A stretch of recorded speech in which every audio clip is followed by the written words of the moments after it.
welcome back. As we promised, we are going to cover together the most important events taking place in Rio de Janeiro in the BRICS Summit, the edition number 17. As the edition number 17 of the BRICS conference is taking place in the Brazilian city with the participation of a high-ranking Egyptian delegation headed by Prime Minister Dr. Mustafa Madbouli, who addressed the gathering on behalf of President Abdel Fattah al-Sisi. And to shed more light on the BRICS Summit, we are very much delighted to have with us via phone Dr. Monica Wiiliam, our economic expert. Thank you very much for being with us, Dr. Monica. A very good morning. Hello, good morning. Good morning, Dr. Monica. First of all, how you see the timing of the summit and the main axis of the slogan of the BRICS Summit? Well, the BRICS Summit in Brazil proved once again that BRICS is not just an economic bloc anymore. I guess it's proved that it's growing into a platform that deals with different aspects like global security, different financial rules, and how to share global influence more equally at a time when the world is facing big challenges, as we all know, from Middle East to trade wars to protectionist threats from the West. So BRICS is becoming a real power for balancing the global system and pushing for a multipolar world.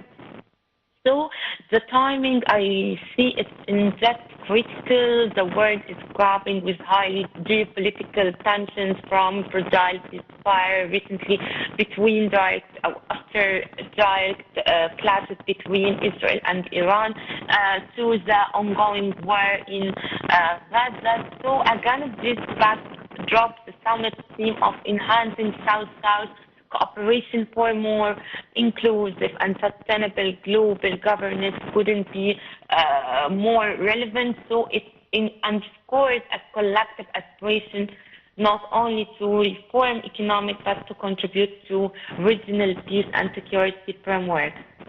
Yes, Dr. Monica, and also this 17th edition of the BRICS Summit comes after G7, G20 summits, and also the UN Financial Development Conference, which took place in Seville just a few days ago.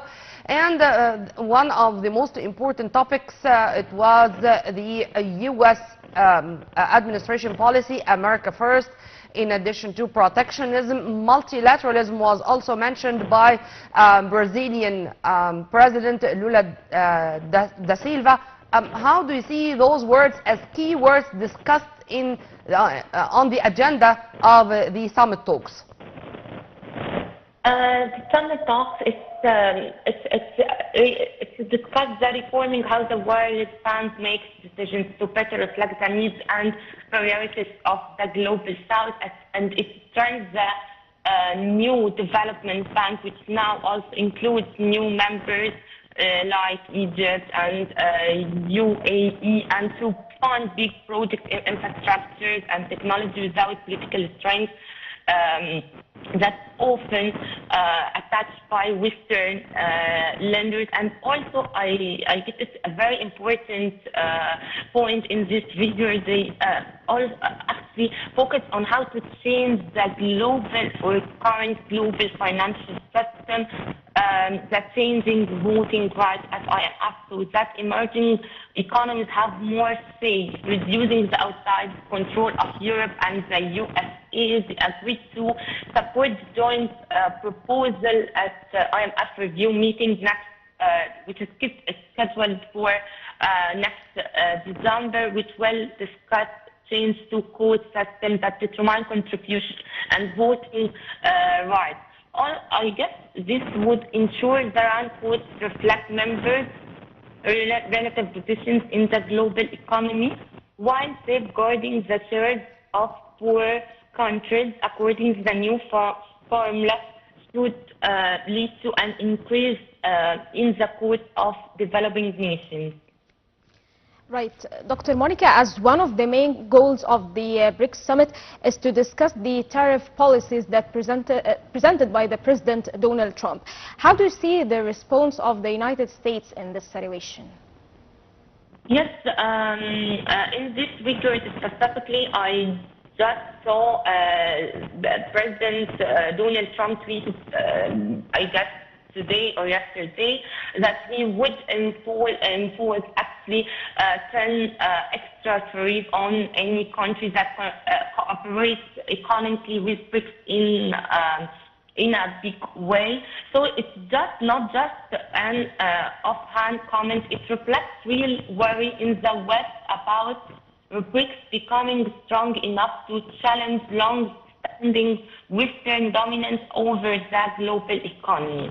In my view, this proves that BRICS has become more than actually a block of developing countries. It's now a serious counter force that can stand up to all our traditional power structures led by US and Europe, especially in trade and finance. Also, Dr. Monica, among the most important targets or goals of the summit is to boost mutual cooperation among the member states of the BRICS. And also, when it was announced that there are 30 countries showing interest to join the BRICS, whether as member states or partners, this is to say how much this group is gaining international community's confidence. If you want to also elaborate on that. Before I answer directly to this question, I want to shed light on some capabilities, the economic and demographic capabilities of BRICS bloc. The 10 current member states represent 45% of world population and have economies totaling $28 trillion. This contribution to the global economy, of course, reaches 28%, while they control 20% of the global trade, according to World Trade Organization. So BRICS and would join a number of countries. It's a diverse political system and foreign policy priorities make countries more educated. Members face differing degrees of exposure to Western markets, affecting their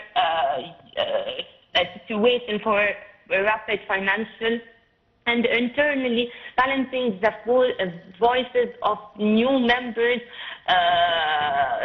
like Egypt, Indonesia, with long-standing heavyweights such as China and India, requires careful diplomatic navigation. Well, Dr. Monica, how the member states in the BRICS summit will respond or deal with the challenges facing them because of the tariff policies that presented by the President Donald Trump? I guess when they discuss on BRICS finance ministers, for instance, discussed distributing IMF, as we said before, voting share to give greater voice. And another step is to create framework to add against the global financial shocks, thereby reducing dependency on Western-centered institutions. As well, and that several countries have presented projects like Egypt, for instance, has presented project pipelines at securing NBT financing, particularly infrastructure resilience and energy and smart logics. This is critical not just for diverse finance source away from traditional Western lenders, but also for tailoring funding to regional developmental needs, reflecting a truly South-South cooperation. Yeah. Dr. Monica, thank you very much for your input and have a very good day.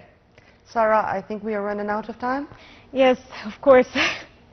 Well, by this we come to the end of our episode. Stay tuned on Nile TV International always for more. My name is Nermeen Abdurrahman and I had all the pleasure to have with me my dear colleague Sarah Slim. Sarah, was a pleasure. Thank you, I mean, it was my pleasure too. Thank you, dear viewers, and we will continue and we will stay tuned for the next episode in the same time tomorrow. Thank you for watching.